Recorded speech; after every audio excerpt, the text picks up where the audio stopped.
말씀은 마가복음 14장 66절에서 72절까지의 말씀입니다. 우리 말씀을 한 절씩 교독해 보도록 하겠습니다. 제가 먼저 읽겠습니다.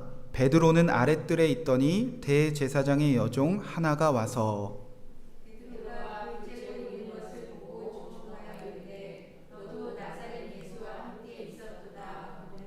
베드로가 부인하여 이르되 나는 내가 말하는 것이 무엇인지 알지도 못하고 깨닫지도 못하겠노라 하며 앞뜰로 나갈세.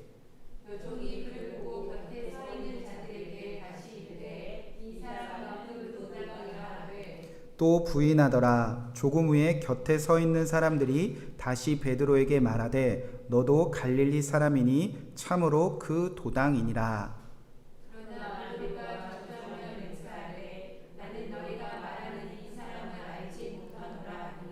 함께 읽겠습니다. 닭이 곧 두 번째 울더라. 이에 베드로가 예수께서 자기에게 하신 말씀 곧 닭이 두 번 울기 전에 내가 세 번 나를 부인하리라 하심이 기억되어 그 일을 생각하고 울었더라. 아멘. 하나님의 말씀입니다. 자리에 앉으시기 바랍니다. 오늘은 계속해서 마가복음 강해 설교를 진행하도록 하겠습니다. 오늘은 마가복음 14장 66절에서 72절까지 말씀을 붙잡고 내가 세 번 나를 부인하리라 말씀 제목으로 함께 이 말씀을 이루신 주님의 이름으로 아멘 응답하는 시간을 갖도록 하겠습니다. 나날이 방송이 좋아지고 있습니다.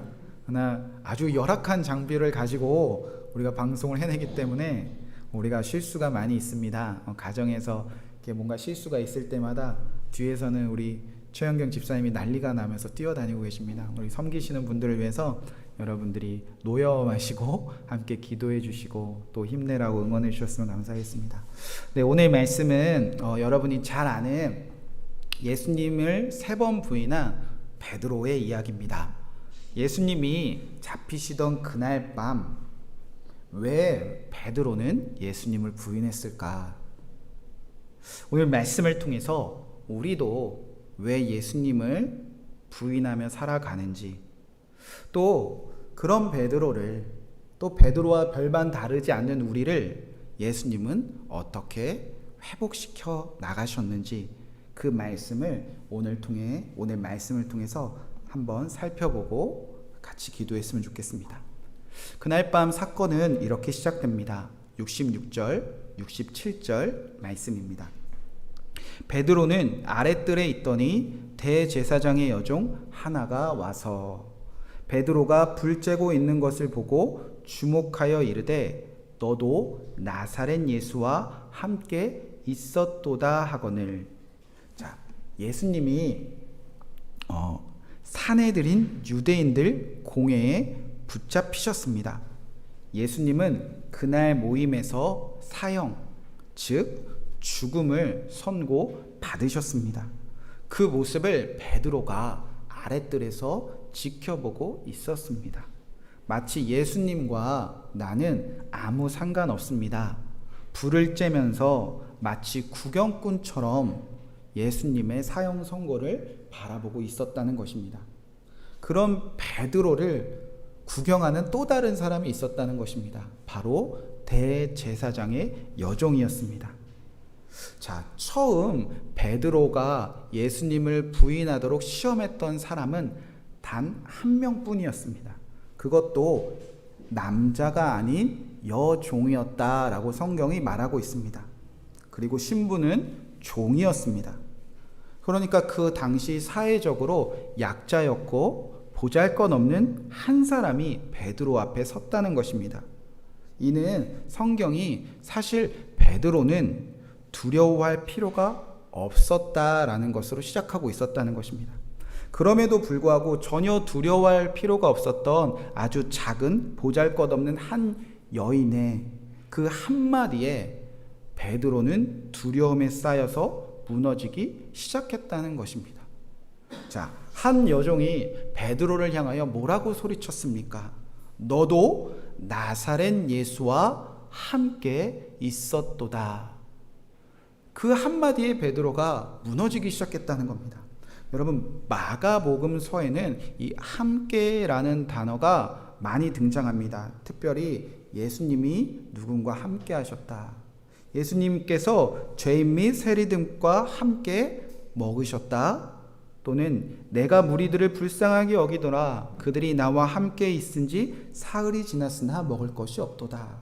예수님은 그 당시에 이 땅에 오셔서 죄인들이나 세리들이나 가난한 자들이나 아픈 사람들, 귀신 들린 사람들, 배고픈 자들, 그런 사람들과 함께 하시기 원하셨습니다. 특별히 예수님이 정말 함께 하기 원하셨던 사람들이 누구였습니까? 바로 제자들이었습니다.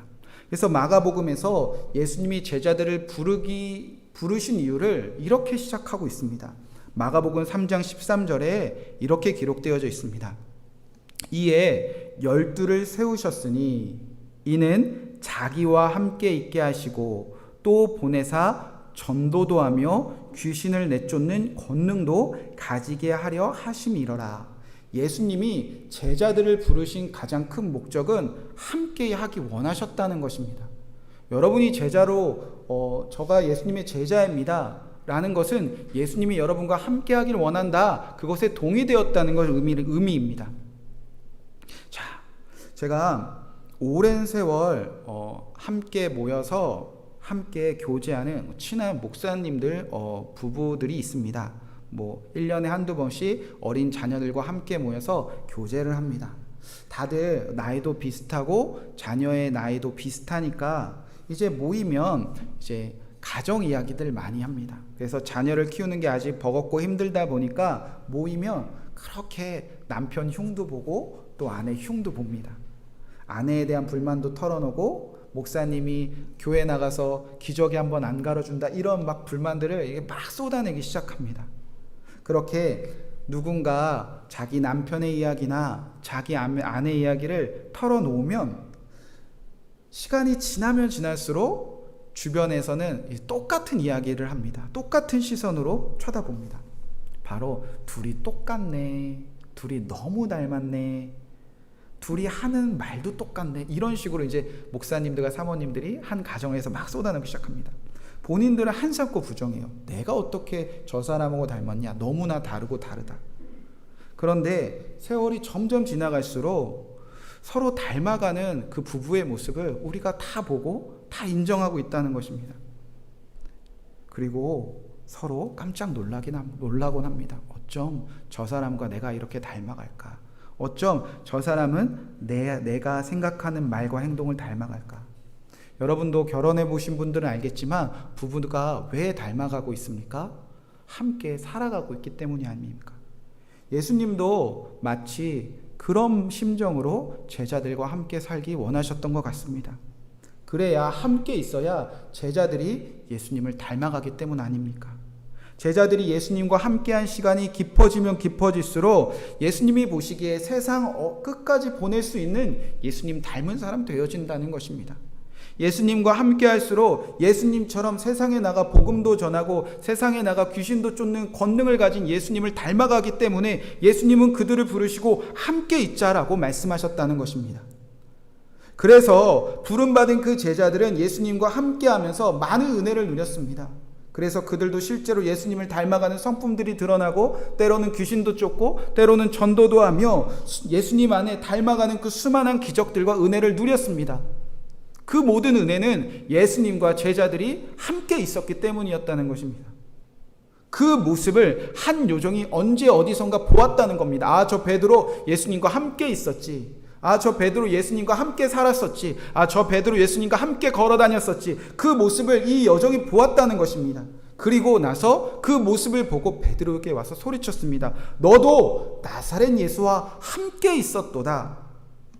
여러분, 그 놀랍게도 한 여종의 외침이 베드로에게는 은혜로 다가온 것이 아니라, 베드로에게선 감사로 다가온 것이 아니라, 베드로에게선 찬양할 제목으로 다가온 것이 아니라 두려움으로 다가왔다는 것입니다. 그리고 나서 어떻게 대답합니까? 68절 말씀에 베드로가 이렇게 대답하기 시작합니다.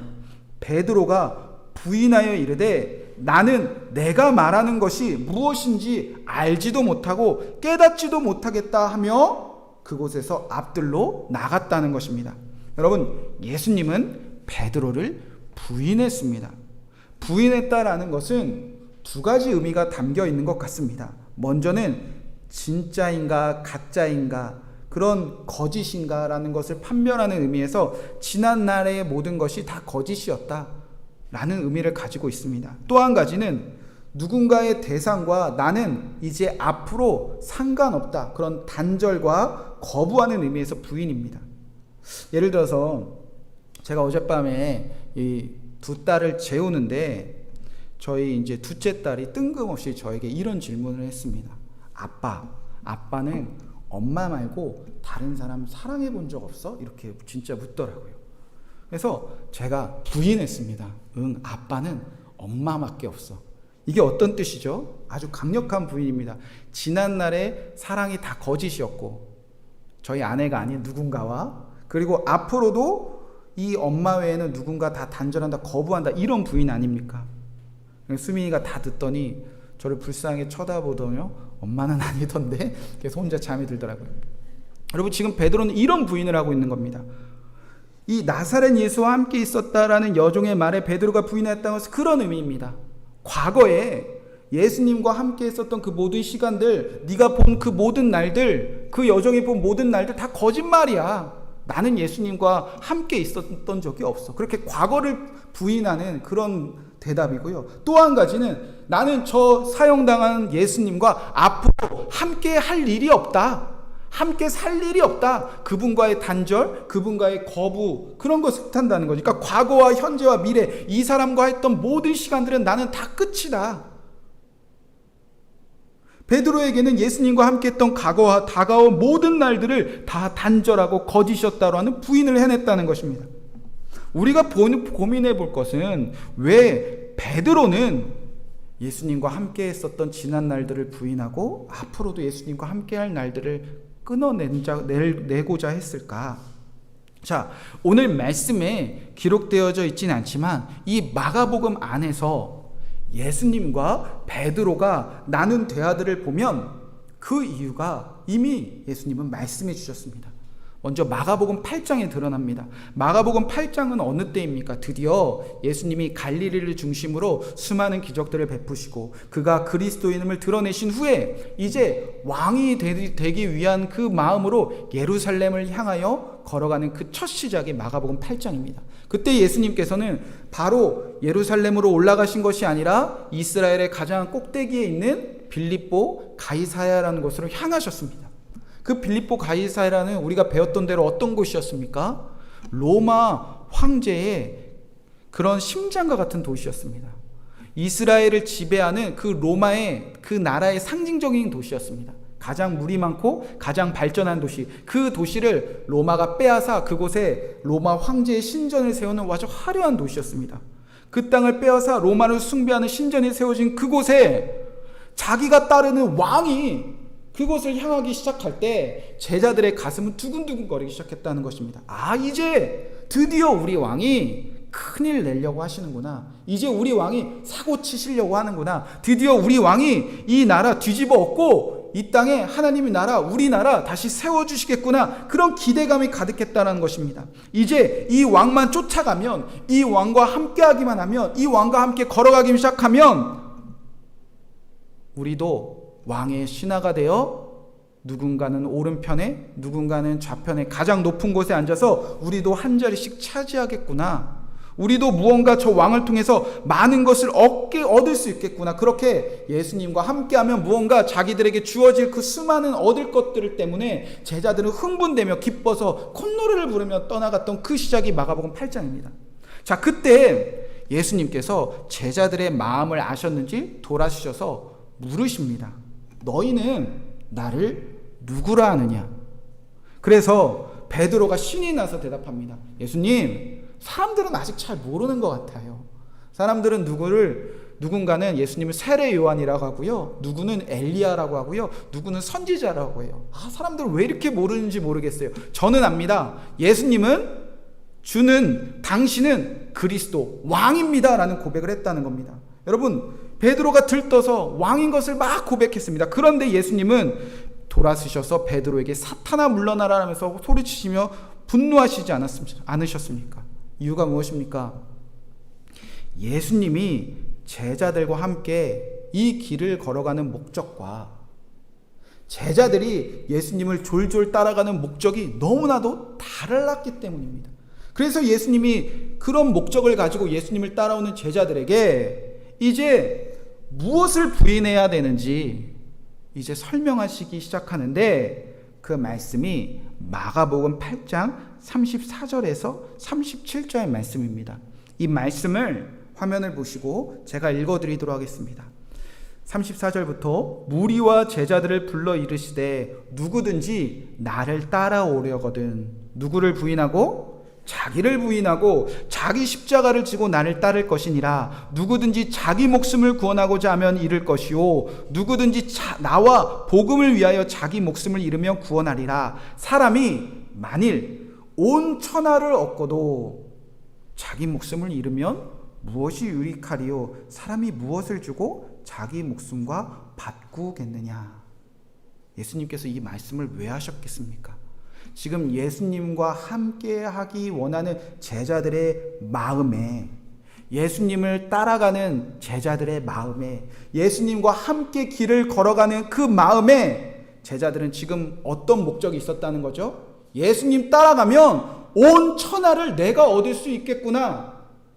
여러분, 그런 마음으로 지금 예수님을 따라가기 시작했다는 겁니다. 여러분, 온 천하라고 하니까 거창하지요? 온 천하라고 하니까 우리랑 다른 것 같지요? 여러분, 쉽게 말해서 이 온 천하라는 것은 무엇인가? 저와 여러분이 예수님을 따르는 수많은 조건들을 말합니다. 왕이신 예수님 함께 걷다 보면, 예수님과 함께 살다 보면, 예수님 잘 믿다 보면, 예수님 섬기다 보면 언젠가 이 세상에서 내가 원하는 것들 내가 마음껏 누려볼 날이 오겠지. 언젠가 높은 자리에도 앉아보겠지. 언젠가 성공도 맛보겠지. 언젠가 남부럽지 않게 살겠지. 언젠가 원하는 거 다 만져보겠지. 자녀들도 떵떵거리며 살겠지. 병도 좀 고쳐보겠지. 돈도 좀 만져보겠지. 그런 마음들이 여러분 온 천하를 원하는 마음과 다르지 않다는 겁니다. 내 마음에 세상의 걸로 채우고 싶은 마음이 똑같은 마음이라는 것입니다.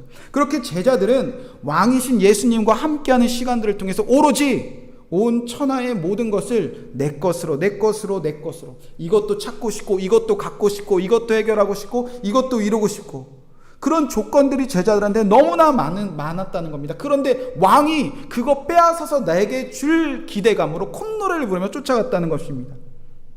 그래서 예수님이 말씀하신다는 겁니다. 예수님이 제자들과 함께하는 이유와 제자들이 예수님과 함께하는 이유가 너무 달랐다. 제자들은 예수님을 통해서 세상의 것들, 온 천하를 얻기 위함이었지만 예수님은 왜 그들과 걷겠다고 말씀하십니까? 생명을 위하여.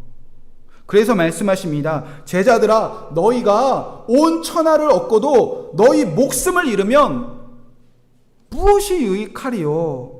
생명보다 중요한 것이 무엇이 있느냐고 예수님께서 물으셨다는 겁니다. 예수님은 지금 제자들의 생명을 구원하기 위하여 너와 내가 함께 하자는 겁니다. 예수님은 지금 제자들의 생명을 구하여 너와 내가 함께하여 우리가 자기를 부인하고 자기 십자가를 지고 함께 죽자는 겁니다. 그래서 말씀하시는 거죠. 누구든지 나를 따라오거든 나를 부인하고 나의 십자가를 지고 예수님 따라야 한다.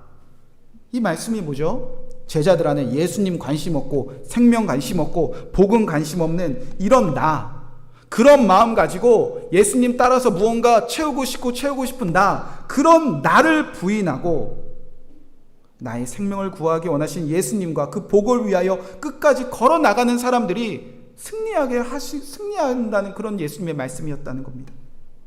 그 사실을 제자들은 예수님과 함께하면서 배우고 또 배웠습니다. 온 천하 얻고 싶은 마음들, 그런 마음 가진 너희 부인해라. 그런 너를 단절해라. 그런 너를 거부해라. 그런 너의 죽음을 선포해라. 제자들이 얼마나 많이 배웠겠습니까? 그런데 베드로가 왜 안 됐는가? 마가복음 8장 38절에 예수님이 이 말씀을 같이 하십니다. 8장 38절 말씀 이렇게 기록되어져 있습니다. 누구든지 이 음란하고 죄 많은 세상에서 나와 내 말을 부끄러하면 인자도 아버지의 영광으로 거룩한 천사들과 함께 올 때 그 사람 부끄러워라. 이유가 뭐죠? 세상에 너무 음란하기 때문입니다.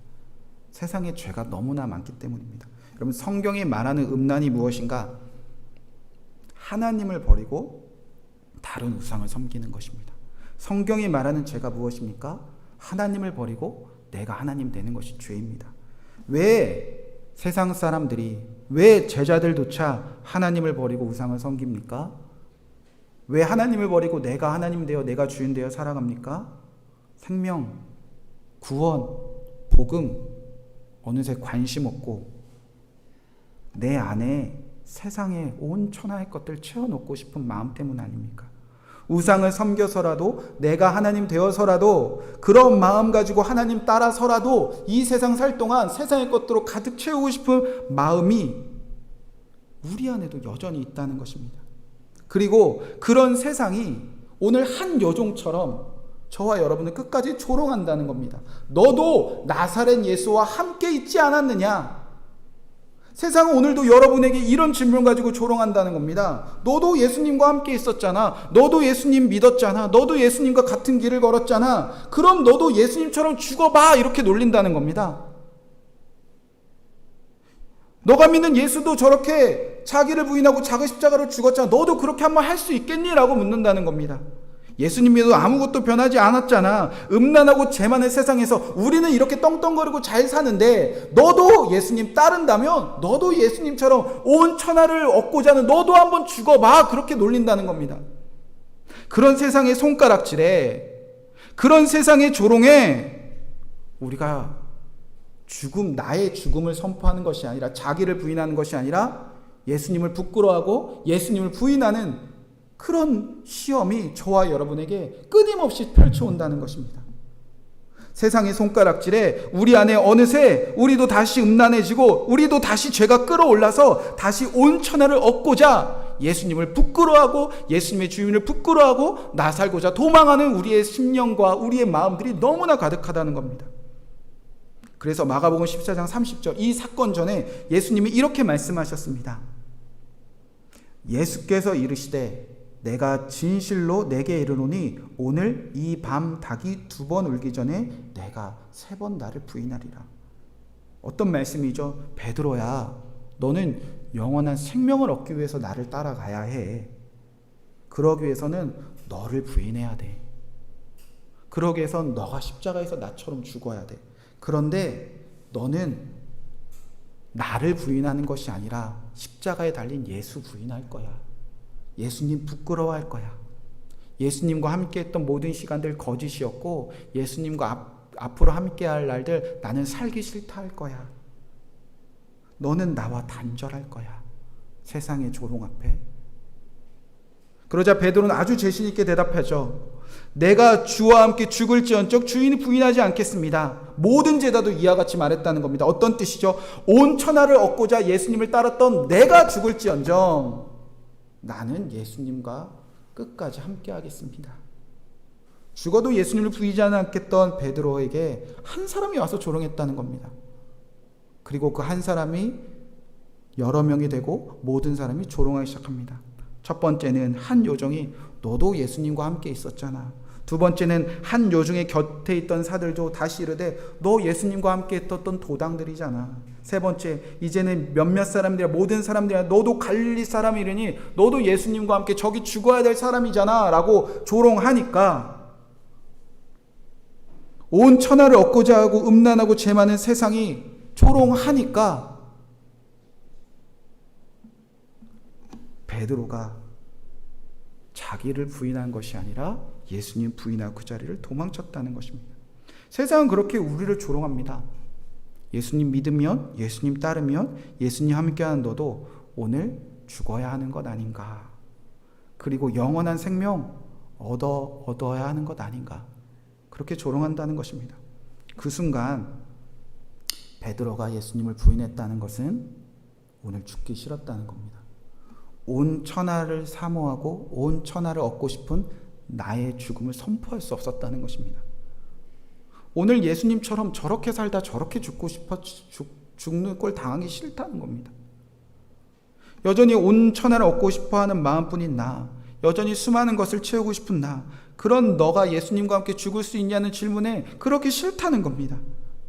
이전에 예수님과 함께 했던 시간들도 나에게는 이제 다 거짓이고, 예수님과 앞으로 하려 나에게는 다 단절한다. 나는 예수님처럼 죽지 않고, 나는 예수님처럼 저렇게는 죽지 않고, 다시 음란하고 죄된 모습으로 이제 내가 원하는 것들, 세상의 것들 나 안에 채우는 마음으로 나는 시퍼렇게 살아서 돌아다니겠다. 그렇게 베드로는 세상의 조롱에 자기를 부인한 것이 아니라 예수님을 부인하고 점점 예수님에게 멀어집니다. 상징적으로 불 쬐는 곳에서 불이 없는 어두운 곳으로 점점 예수님과 함께 있기 전으로 멀어지기 시작합니다. 그리고 이제 예수님을 만나기 전 그 고향 땅으로 돌아가 예전처럼 물고기 잡으려고, 자기 그물에 물고기 가득 채우려고 아둥바둥하는 그 시절로 베드로는 돌아가 버렸다는 겁니다. 사랑하는 성도 여러분, 그날 밤 우리는 그 자리에 없었습니다. 불 쬐는 곳에 없었습니다. 그러나 우리가 어찌 예수님과 함께하는 시간 동안 예수님을 따라가는 우리 마음속에 예수님을 통해서 온 천하를 가지고 싶습니다. 그래서 그런 나를 부인하지 못하고 예수님을 부인했던 그 베드로에게서 우리가 어찌 자유로울 수 있겠습니까? 사랑하는 성도 여러분, 여러분은 왜 예수님이 여러분과 오늘도 함께 하시는지 그 이유가 오늘도 분명하십니까? 예수님이 죽으시고 부활하신 성령으로 왜 나와 함께 이렇게 영원토록 함께 하시려고 하실까? 그 이유가 여러분에게 정말 아멘 되어지셨습니까? 또 여러분이 오늘도 이 주일뿐만 아니라 아침, 점심, 저녁 예수님 그렇게 붙잡고 예수님과 함께하는 그 이유가 정말 분명하십니까? 여러분, 우리 솔직히 예수님 왜 믿습니까? 우리는 예수님과 왜 함께 살기를 원합니까? 그 처음 만난 날, 나 같은 죄인을 위해서 나는 죄인입니다 고백하고 나 같은 죄인을 살려주시겠다고 고백했던 그 예수님 앞에서 나는 죄인입니다 라고 고백했던 그 베드로의 그 고백은 다 어디로 사라진 것이죠? 마치 그날 밤 공회에 모인 사람들이 그 한 사람의 그 몇 명이 달려와 조롱하니, 그 세상에 우리 조롱하니 나는 예수님 알지 못한다, 심지어 저주하며 맹세하며 예수님과 함께한 살아온 지난 날도, 예수님의 은혜로 살아온 지난 날도, 그리고 앞으로 예수님이 붙잡아 주실 그 날도 우리는 부인하며 또 부인하며 또 부인하지 않습니까? 많은 그리스도인들이 오늘도 예수님 부인합니다. 예수님만 따르겠습니다 하고 어떤 젊은 청년이 저 길을 나가면서 핸드폰 보면서 아멘 주여 무슨 일이야 그랬더니 목사님 주식이 올랐어요. 예수님과 영원히 살겠습니다 하더니 뒤돌아서서 영원히 살 집 같은 부동산 아파트 정치에 막 엄마들 막 좌절하고 분노하고, 예수님과 함께 죽겠습니다 했던 그 자녀들이 자녀 문제에는 어떠한 음란도 어떠한 죄도 서슴지 않고 다 짓고, 예수님과 함께 자기 부인하며 십자가를 지고 복음을 선포하겠다는 저와 같은 목회자들은 온 천하를 교회에 채우고 싶은 마음으로 타락하고 변질되어 가고, 자기 부인, 자기 십자가, 죽음 전혀 상관없이 생명, 복음 아무 관심 없고 오로지 세상의 것, 내 안에, 내 가정 안에, 내 자녀 안에, 이 교회 안에 다 채우고 싶은 마음으로 예수님 멀리 부인하고 부인했던 우리의 모습, 여러분 그게 우리의 모습, 버릴 수 없는 우리의 모습 아닙니까? 오늘도 죽지 않고 시퍼렇게 무언가 내 안에 채우고 싶은 마음, 이 끊임없는 마음들 여러분 도대체 어떻게 해결하냔 말입니까? 여러분 오늘 모인 사람 중에, 오늘 방송을 보시는 여러분들 중에 예수님께 원하는 것 없는 분 계십니까? 예수님 이거 안 해주면 저 죽을 것 같아요 라는 그런 마음들 없는 분 계십니까? 조건 없이 예수님 따르는 분 정말 계십니까? 여러분 그러면 우리에게 소망이 없는 겁니까? 언제 조건 없이 사랑하신 예수님에게 우리도 조건 없이 살아가며 나아갈 수 있는 것입니까? 자, 오늘 말씀에 베드로의 절망만이 있는 것이 아니라 베드로에게도 소망이 발견되었다는 겁니다. 가장 먼저 예수님께서 우리를 어떻게 회복시키시는가, 감사한 것은 예수님이 저와 여러분의 마음을 다 아신다는 겁니다. 그러면서도 저와 여러분과 오늘도 함께 하신다는 것입니다. 저와 여러분이 베드로가 왜 예수님 쫓아다니는지, 왜 예수님과 함께하기 원하는지, 왜 예수님을 붙잡고 있는지 다 알고 계셨다는 것입니다. 그래서 먼저 말씀해 주시지 않았습니까? 너는 닭이 울기 전에 나를 3번 부인할 거야. 그래서 72절에 보면 예수님을 다 아시고 미리 말씀하시고 나에게 대해서 너무나 잘 아시는 그 예수님이 생각나 베드로는 펑펑 울었다는 것이 첫 번째 예수님이 우리를 회복시킨 그 소망이었다는 것입니다. 72절 말씀입니다. 닭이 곧 2번째 울더라. 이에 베드로가 예수께서 자기에게 하신 말씀 곧 닭이 2번 울기 전에 내가 3번 나를 부인하리라 하심이 기억되어 그 일을 생각하고 울었더라. 여러분, 예수님이 여러분 너무 잘 알아서 여러분 우신 적 많으시죠? 여러분이 어떤 고민 때문에, 어떤 좌절 때문에, 또 그럼에도 불구하고 예수님께 어떻게 여러분이 어떤 마음으로 다가갔는지 너무나 예수님 잘 아셔서 여러분 너무나 우셨던 적 많으시죠? 감사하게도 예수님은 베드로에 대해서 그리고 온 천하를 얻고 싶은 마음으로 여전히 예수님을 부인하는 저와 여러분에 대해서 너무나 잘 알고 계셨다는 것입니다. 그래서 미리 알고 계셨고 미리 말씀하셔서 우리에게 펑펑 울 수 있는 그 자리를 허락하셨다는 것입니다. 여러분, 그리고 그 눈물이 끝이 아니라는 겁니다. 예수님이 날 잘 아신다. 그래서 눈물을 흘리는 것 끝이 아니라 우리가 예수님을 그렇게 부인했음에도 불구하고 예수님을 따라갈 수 있는 이유가 그 회복의 자리가 있어야 되잖아요. 전승에 의하면요, 베드로는 훗날에 변화되어 설교할 때마다 환청이 들렸다는 전승들이 있습니다. 어디선가 닭 울음소리가 계속 들렸대요. 그러니까 계속 세상은 조롱한다는 거죠. 여러분도 뭐 기도 자리 나갈 때 예배 자리, 저 같은 경우는 설교하기 전에 이번 주 있었던 일들이 막 파도나처럼 내가 이래도 설교해야 될까? 베드로는 끊임없이 그런 싸움이 있었다는 겁니다. 그런 베드로를 어떻게 회복시켜서 예수님처럼 결국 십자가에 달려 순교하게 주님께서 회복시키셨는가? 자, 마가복음서엔 기록되어 있지 않지만 이 베드로를 회복시킨 그 결론이 요한복음에는 정확하게 기록되어져 있습니다. 바로 요한복음 21장입니다. 예수님을 3번 부인한 베드로는 이제 고향으로 돌아갔습니다. 예전처럼 그물을 던지면서 왜 어부가 되어서 왜 그물에게 찢어질도록 왜 온 천하의 그 물고기가 나에게 잡히지 않을까 막 푸념 늘어났을 때 예수님이 오셨습니다.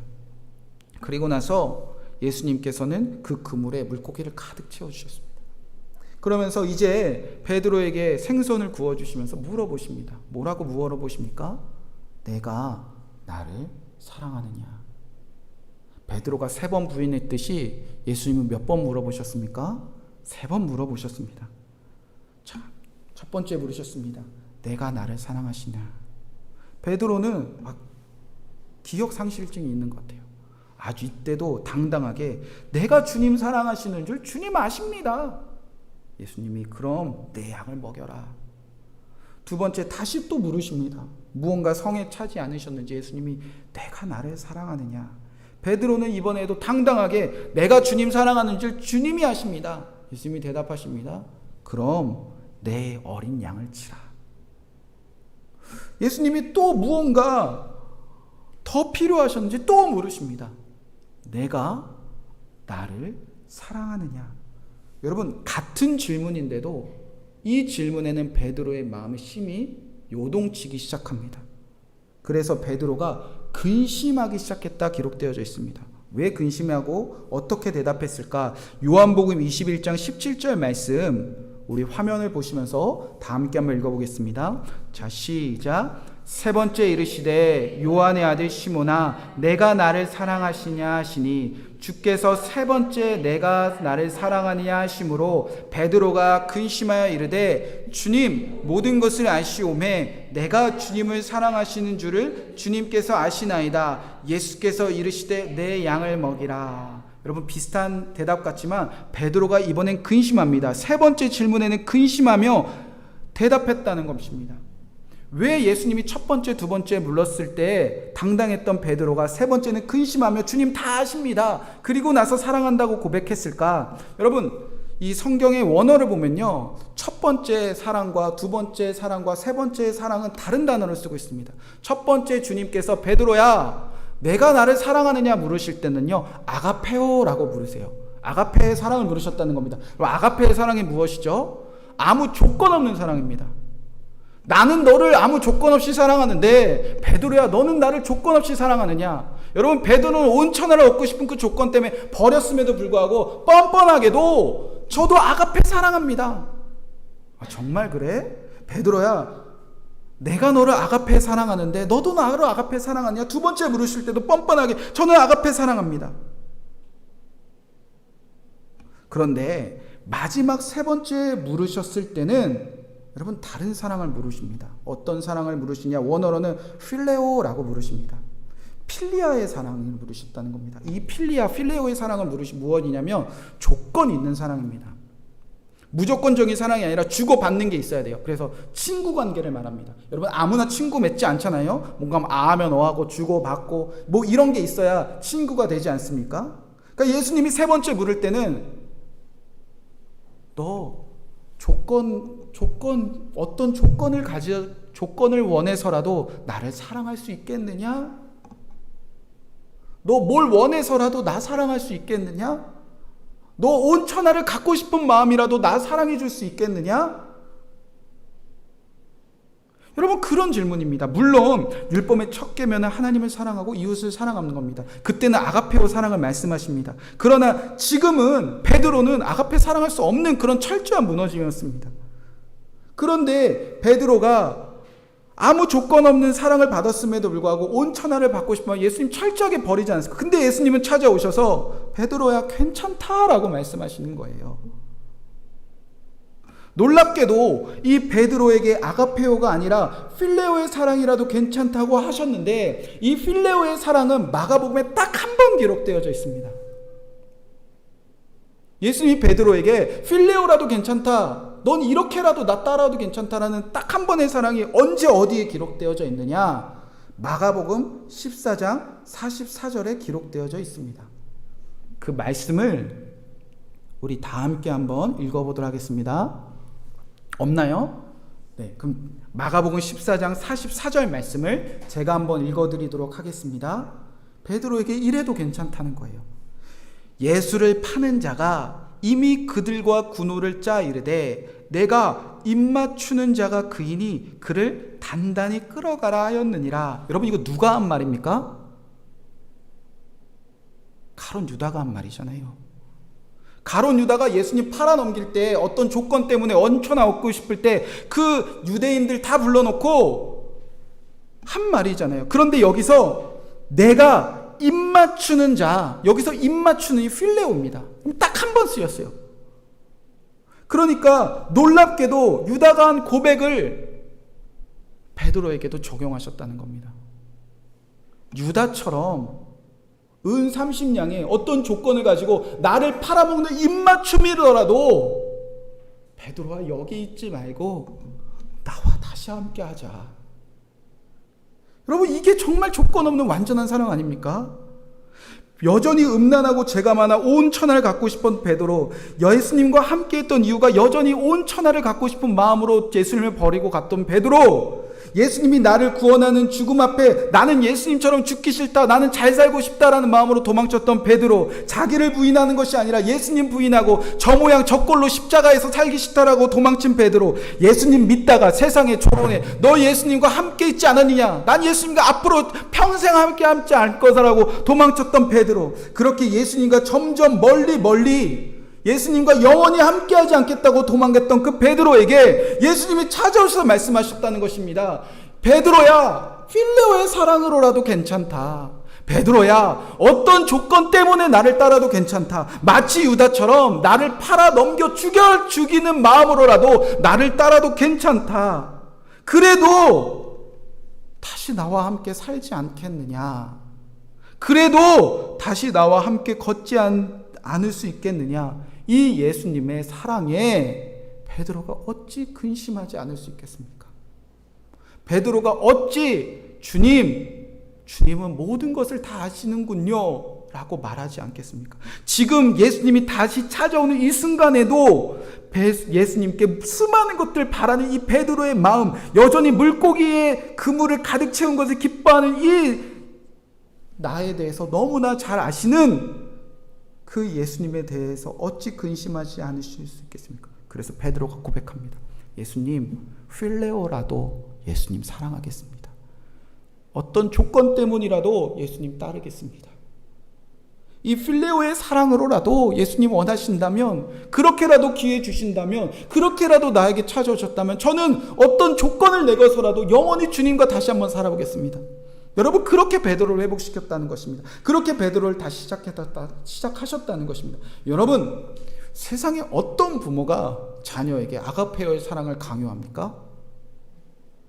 여러분, 내 배 아파 낳은 새끼, 내가 보기에 너무나 어리고 약하고 아프면 다 주고 싶은 그 사랑하는 자녀에게 아가페어를 사랑하는 부모의 마음이, 여러분, 제 자녀들에게 너도 오늘 당장 아가페어의 사랑 해내라, 그런 마음으로 자녀를 함께 사랑하는 부모가 어디 있습니까? 자녀는 필레오라도 괜찮다고 여러분 품어주시는 것 아닙니까?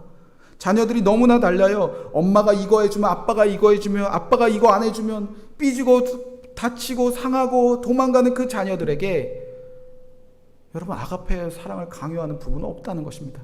주님도 마찬가지예요. 여러분, 오늘 모인 사람들 중에, 오늘 예배하는 분들 중에 조건 없이 예수님 사랑하시는 분 계십니까?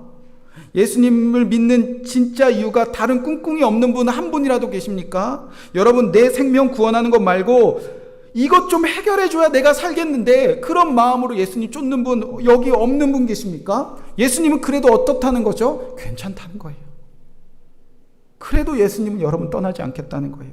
돈, 결혼, 직장, 성공, 자녀, 건강, 이거 안 해주면 저 예수님 부인하겠습니다. 삐뚤어지고 도망치고 또 부인해도 그래도 예수님은 끝까지 찾아오셔서 그래도 나와 함께 살자는 겁니다. 지금 예수님의 마음이 그렇습니다. 온 세상 사람들이 아가페 사랑을 못한다고 난리가 났습니다. 하나님을 사랑하는 일도 이웃을 사랑하는 일도 다 조건. 그렇다고 예수님 우리 버리지 않는다는 겁니다. 오늘 우리가 하루가 아니라 하루에 3번이 아니라 수도 없이 예수님 부인하고 수많은 조건들을 내세우며 예수님과 함께 있겠다고, 수많은 조건들을 주시면 예수님 따르겠다고, 그리고 그 조건들이 안 이루어질 때 다 무너지고 부인했을 때 예수님은 그래도 찾아오셔서 내가 너를 사랑한다. 너도 그렇게라도 나를 사랑해 줄 수 없겠느냐. 내가 그 조건 채워줄 수 없지 할지라도, 네가 그 조건에 만족 못할지 할지라도 나는 끝까지 너를 사랑하는데 그래도 너는 친구라도, 그래도 너는 또 나를 도망치는 친구라도, 너는 또 나를 부인하는 그 사랑으로라도 내 곁에 있으면 안 돼. 거짓 입맞춤을 해도 괜찮다는 겁니다. 예수님은 유다도 이미 용서하신 것 아닙니까? 그런데 그 조건 때문에 사랑했던 것에 괴로워했던 유다는 목숨을 끊지 않았습니까? 여러분, 마음껏 주님께 바라기 원하면 마음껏 주님께 말하세요. 예수님께 이거 해달라고 해도 되나? 이것도 해달라고 되나? 나는 이렇게 사랑하셨는데 나는 왜 자꾸 이것 때문에 무너질까? 여러분, 그런 사람에게 세상을 손가락질해도 예수님 손가락질 한 번도 한 적 없으시던 거. 그 사랑을 깨달은 베드로는 오늘 흐느껴 울었습니다. 이토록 변하지 않는 나 때문에 베드로는 흐느껴 울었다는 겁니다. 나는 왜 또 이럴까? 나는 이 조건 때문에 왜 또 무너질까? 이런 나를 너무나 잘 아시면서도 찾아오셔서 그래도 괜찮다는 그 사랑 때문에 베드로는 흐느껴 울며 다시 예수님을 따라 살아가기 시작했다는 겁니다. 사랑하는 성도 여러분, 이 베드로에 향한 사랑이 여전히 우리 안에 있습니다. 그래서 오늘 우리는 베드로처럼 또 흐느껴 옵니다. 그래서 오늘 우리는 또 베드로처럼 또 예수님과 함께 걸어갑니다.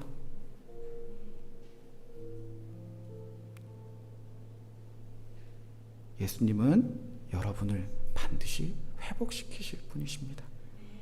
그 사랑에 회복되어 예수님을 끝까지 쫓아가는, 예수님과 끝까지 살아가는, 그리고 결국 저 십자가에서 자기 부인하고 자기의 십자가를 지고 아가포의 사랑으로 주님을 사랑하며 아가페와 사랑으로 이웃을 사랑하는 그날 될 때까지 주님과 함께 걸어가는 저와 여러분 되시기를 주님으로 간절히 축복의 말씀을 드립니다. 이런 저와 여러분을 회복하실 것을 기대하면서 마음이 상한 자를 고치시는 주님 함께 찬양하고 하나님께 귀한 예물 봉헌해드리고 제가 축도함으로 주일 예배를 마치도록 하겠습니다. 함께 찬양하겠습니다.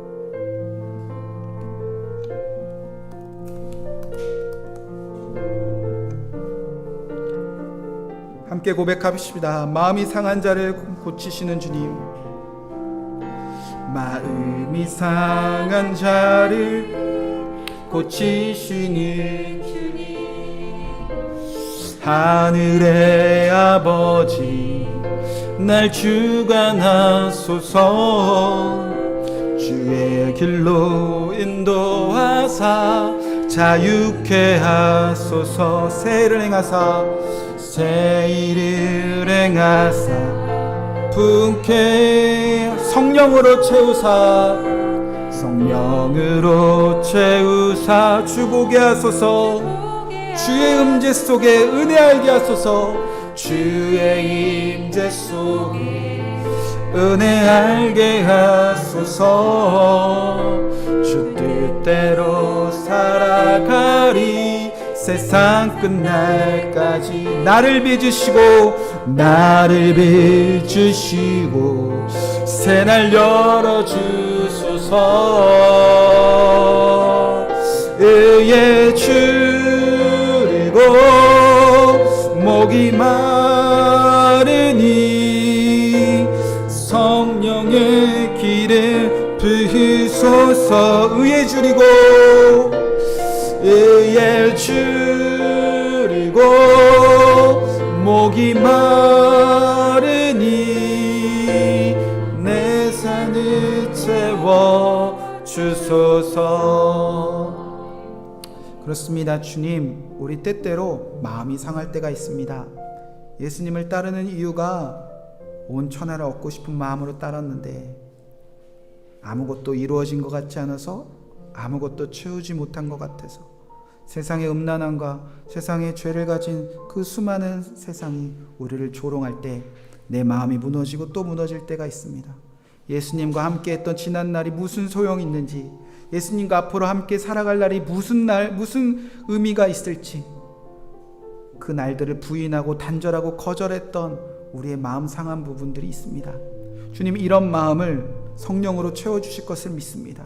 주님, 이런 마음을 주의 은혜로 채워주실 것을 믿습니다. 예수님을 부인하고 또 버리고 또 버렸던 우리에게 다시 찾아오셔서 어떠한 조건을 내밀고 어떠한 이유라도 필레오의 사랑이라도 따르기를 원하는 그 주님의 음성에 우리가 눈물을 흘리며 다시 일어나 걷게 하여 주시옵소서. 우리는 연약합니다. 우리는 육신의 연약함을 있습니다. 그래서 아가페의 사랑을 할 수 없는, 조건 없는 사랑을 할 수 하는 일에 우리는 너무나 연약합니다. 그래도 우리를 찾으시고 부르시고 끝까지 함께 원하시는 주님 때문에 우리가 언제나 새 사람이 되고, 우리가 언젠가 변화되어 주님을 조건 없이 사랑하며 이웃을 조건 없이 사랑할 그날을 우리에게 허락하실 것을 믿습니다. 주여, 그날까지 우리가 주님과 함께 살아가는 일들을 절대 포기하지 않고 예수님과 동행하며 승리하는 우리 그 교회 모든 성도들이 되게 하여 주시옵소서.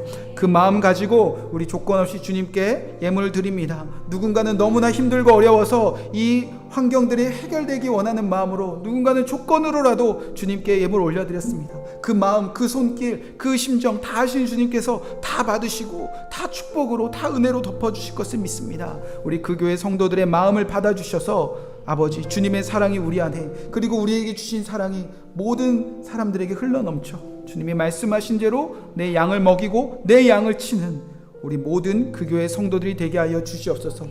이제는 우리 주 예수 그리스도의 십자가의 은혜와 그 아들 아낌없이 보내신 하나님의 사랑하심과 성령의 교통하심이 이제 베드로처럼 예수님을 3번 부인했으나 이제 예수님을 3번 사랑하겠다고 고백하는 모든 성도들의 가정과 그의 자녀들 위해 지금부터 영원토록 함께 하시기를 간절히 축원하옵나이다. 아멘.